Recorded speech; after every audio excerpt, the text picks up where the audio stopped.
We have NPD sales to go over. Xbox Game Publishing did some weird cryptic stuff with Fable on Twitter. Outriders is coming to Game Pass for PC. And are we going to be seeing Halo Infinite's campaign this week?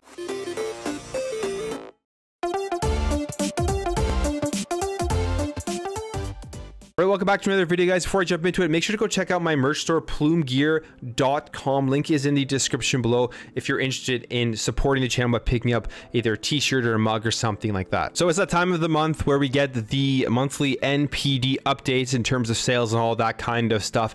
I mean, when it comes to sales of hardware and everything, it's a very different landscape in the gaming industry than it was previously because of obviously the subscription model, Xbox Game Pass, the ecosystem, and all that kind of stuff. But it's still interesting to look at how well the other systems are doing because Xbox doesn't actually reveal their hardware sales numbers. So when it comes to the overall video game market, the consumer spending across video game hardware, content, and accessories grew 3% compared to a year ago, and September has reached a record of $4.4 billion in spending, and that is a 12% increase versus a year ago. I mean, it's pretty crazy. Like, we know that the video game industry is continuing to grow. It's the strongest it's really ever been, and with the new video game consoles on the market, that makes a ton of sense because last year at this time, especially with the hardware stuff, they were phasing out the PS4 and the Xbox One, and we know how hot the next gen or the current gen consoles, the Series XS and the PlayStation 5 have been, as well as the continuing hot streak of the Nintendo Switch, which actually has for the first time in terms of units sold been broken by the PlayStation 5. In September, it was not the best-selling console, the Nintendo Switch. It was actually the PlayStation 5 as the best-selling hardware platform in both units and dollar sales. So that is really good for Sony, really good for PlayStation, because we know that they have to push those hardware consoles. They have to push the actual units themselves into people's homes in order to really survive and thrive, because they lock people into their consoles to play their games, and they want to get people locked into the PlayStation Network and all that kind of stuff. So for PlayStation, they're doing a great job on that, and I have found it relatively easier, at least in Canada, to find PlayStation 5s online. I feel like there's always stock popping up online here, and it's really almost impossible to get my hands on another Xbox Series X. Like, I can never see the stocks pop up, and when they do pop up, they're literally gone within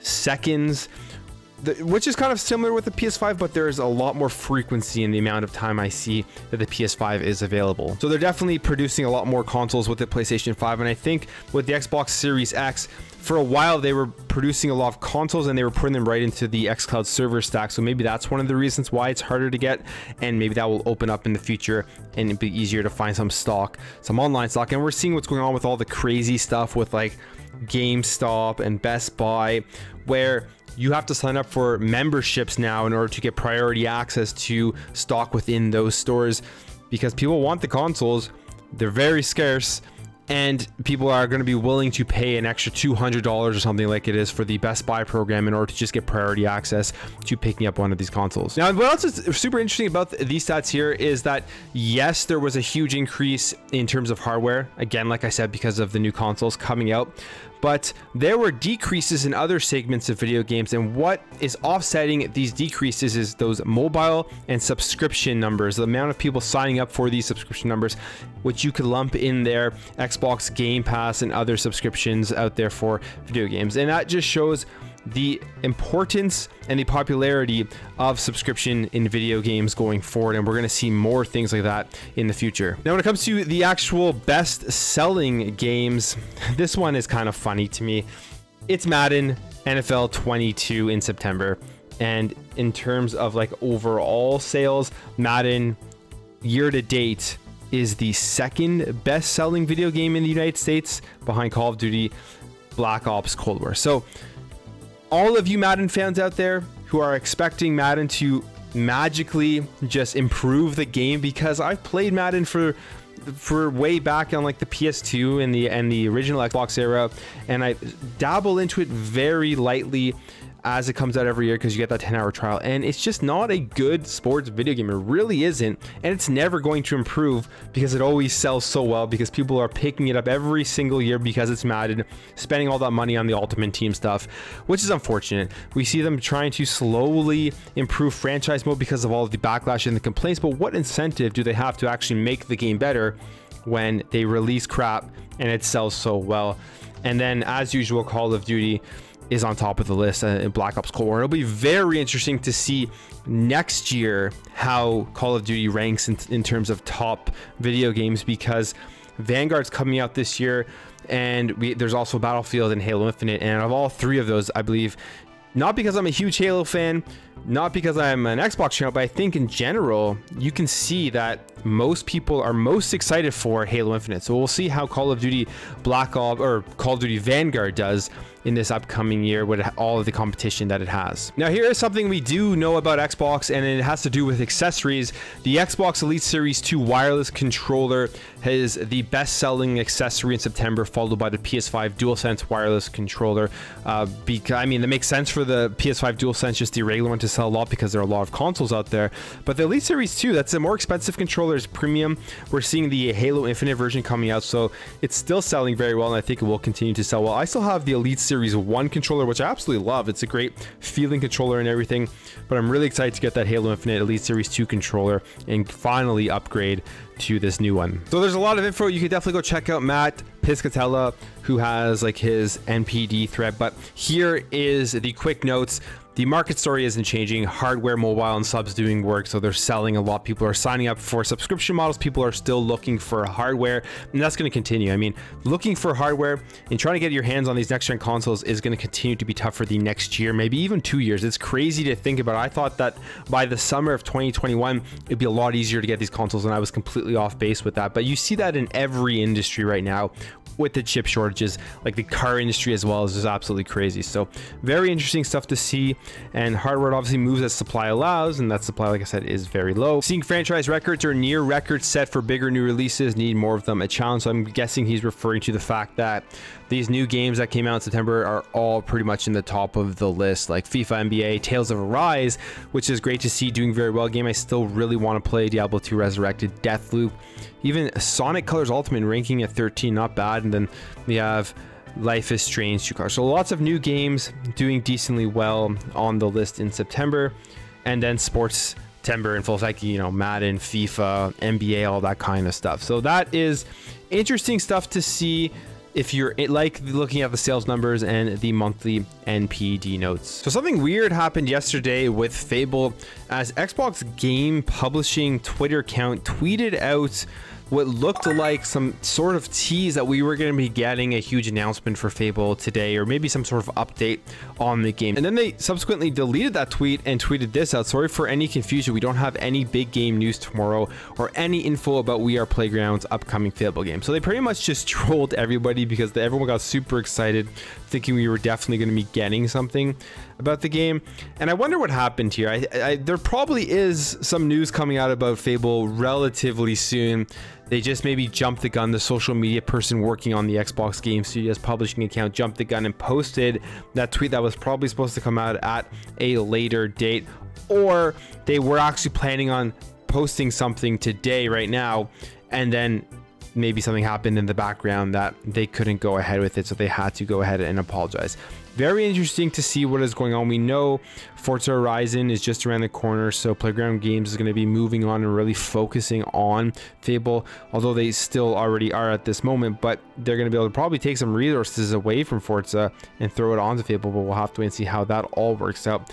I just really hope we do get something about Fable soon, because it's a game that has been gone from us for so long, and people really are excited for it. It's going to be one of the, I say, most defining games for Xbox this generation, and it hopefully brings us back to those Xbox 360 games and makes us feel like we did when Fable 1, Fable 2, Fable 3 came out back then. And one of the main things people were thinking this meant was the Fable trilogy remastered, and I think that would actually be a pretty good idea. Definitely something I would pick up and want to play. It would be on Game Pass, of course, but something I would love to see, just having all 3 games in one package with updated graphics and maybe some updated gameplay and stuff like that. So if you remember when Outriders got announced that it was coming to Xbox Game Pass for console, it was a pretty big deal because this was a game that had a lot of anticipation, a lot of hype.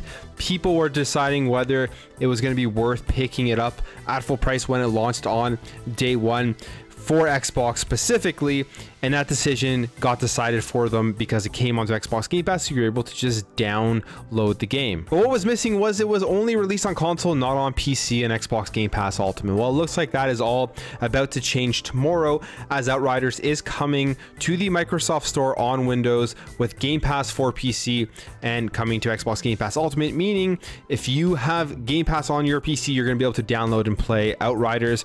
And if you previously played this game on console and you want to move to PC and transfer all your stuff over, you're going to be able to do that, as you will be able to transfer your progress between console and the Windows version.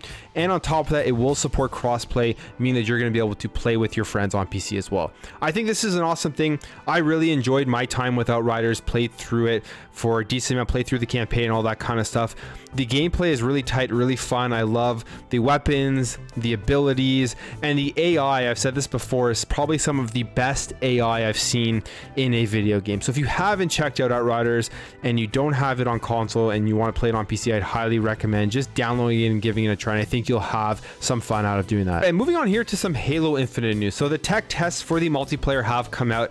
People absolutely love them. I absolutely love it. I think it's going to be probably the best Halo multiplayer to date, and I just can't wait to continue to play it and to see how it grows and progresses from its initial release to however long this game lasts. I know Microsoft said that they want this game to last for like up to 10 years, so it's pretty crazy to think how much more there is still to come for Halo Infinite, specifically the multiplayer. Now, besides that, we haven't seen the campaign other than that first trailer that created all the backlash that got the game delayed a year, and people have been waiting and they want to see more about the Halo Infinite campaign, including myself, because although I love the multiplayer, I am more excited for the campaign than I am for the multiplayer.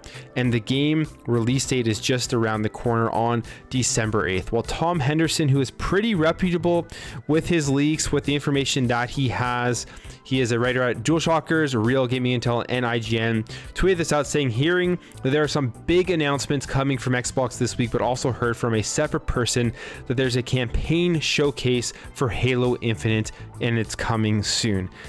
That has me extremely excited. I really want to see how they've upgraded the campaign from that initial trailer, what they've done with the graphics, because when they showed off that initial trailer, I didn't really have too many complaints. I thought the gameplay looked extremely fun. I wanted to jump in, and then people were going crazy about the graphics, and I didn't really clue into how it looked until people started taking these screenshots, zoomed in, and all that kind of stuff. But I still thought the gameplay looked like a ton of fun, and I want to see more of that in maybe a different section of the game. Anyways, guys, that's it for me. Let me know what you think about all this stuff in the comments below. Give me your thoughts on the MPD sales. What do you want to see from Fable? Do you think they are still going to give us some information soon?